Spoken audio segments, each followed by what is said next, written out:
Hello Orchid friends, how are you? Welcome back to my channel.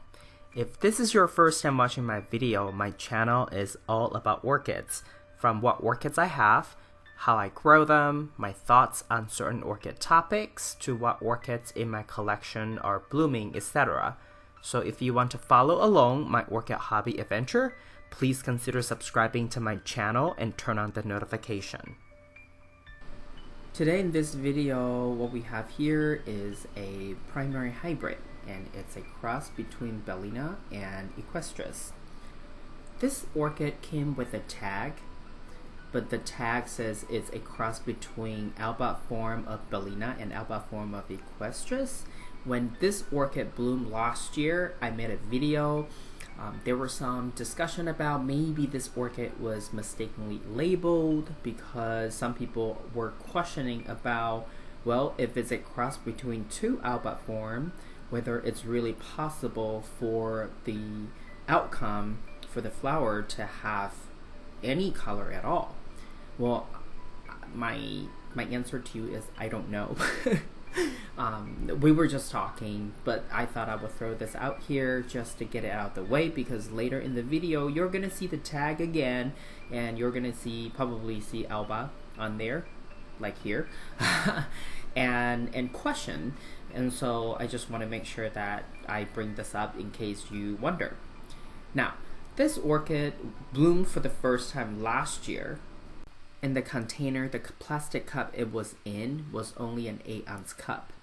So after the blooms were completely gone, I decided that I needed to give this orchid a repot and transport it into a bigger container, a bigger cup. So the cup that you're seeing is a 12-ounce plastic cup. The reason I really wanted to transfer this orchid into a bigger container was, at the time, because the 8-ounce cup was so shallow that a lot of the roots were growing into the cup at the bottom and then coming back out into the air. So part of it, the middle portion of the roots, were media roots, or roots in the container, but then you would have lots of area roots, and it was just taking up a lot of space. So I decided to repot this orchid and put it into a bigger container. And so all you see, some of the roots, actually I would say 2/3 of the roots, were the area roots that were planted back into the container. But as you can see, the development here, lots of roots grew since I put this orchid into the bigger container. So for some reason, this moss, no hole, no drainage method works really well for this orchid. And a couple key points here with this kind of method. And number one is you really have to make sure that the moss is fluffy enough inside the media so that there is enough air in between the media as well as between roots. And one of the tricks that I use is I would try to blow some air through one side of the cup after you think you've finished packing the moss. If your breath is immediately bouncing back and you don't feel that there is any air that's going into deeper portion of the container, then it's probably packed too tight. And I've used that over and over again, and it seems to have worked for me really good. So I thought I would throw this out here, and in case you want to give this a try and see it for yourself. For a 12-ounce cup, under this method, because there's no drainage at the bottom and it's moss, I typically use water amount anywhere between 1/8 of a cup to 1/4 cup.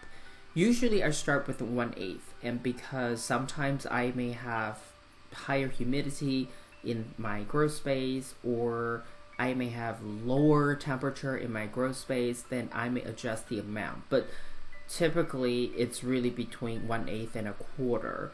But once a month though, I will make sure I soak this orchid really well with just water, with no fertilizer or no additives, nothing else, just pure reverse osmosis water.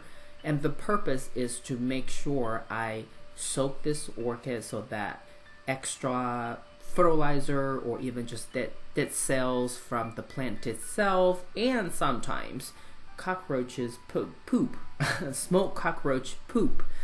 You can see kind of little tiny black spots, because I've noticed that sometimes small animals do get into these media containers sometimes, and I notice that sometimes I see cockroach poop. So anyway, so things like that, you can use the soaking method to try to eventually flush out, take them out that way. Now, I want to use this video as an opportunity to answer a subscriber question, but this is actually a question that I get a lot, and that is, how do you prevent bud blast? And I use this orchid as an example.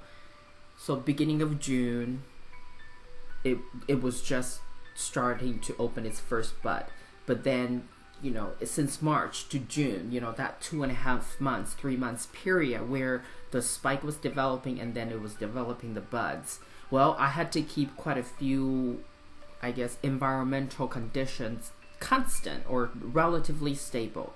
And one of them is temperature, and the second one is humidity, and the third one really is not moving this orchid around too much. I get it, sometimes you do have to take it to places to water it or to do whatever you need to do, but because for this particular method, I only at most once a month that I need to tilt this cup deep, slanted enough that this cup can drain out all the water that I use to soak this orchid. Otherwise, I really only have to, add 1/4 cup or 1/8 of a cup of water into it every week and then be done with it and not have to think about it. So there is not a lot of movement or moving around or handling. So that's a big one, because Phalaenopsis orchids, when they're in buds, they are extra sensitive. And if you somehow, move it around too much, or any kind of environmental condition would have a big, I guess, drastic change, that's where bud blast would happen. So for temperature, how do you keep control of your temperature? I'm lucky enough that I grow all my orchids in my sunroom, and the sunroom is connected to my living room. So a lot of the times, I really just use my central air, and there is a vent that goes from my house into the sunroom. So the AC is also going into the sunroom. So I use my central air to control the temperature, and I set it to certain temperature, and I don't have to worry about it too much, other than for summertime in the early afternoon when it gets really hot, then if I'm home, then I would decide that I may want to turn on the fan or up my humidifier. So humidifier is number 2. Right, number 1 is control the temperature. Humidity is second one. So I do have a humidifier, and I do have a temperature meter and humidity meter. They're 2-in-1, and that's something very cheap that you can get from online or any garden supply places. So I use that to understand what's happening in my environment. And then the third one really is not moving too much, and that is what I just shared with you. Right, when Phalaenopsis orchids are in bud, try not to move it too much. And that's the 3 key things that I've, make sure that I follow when orchids are in buds to reduce the chance of getting bud blasts.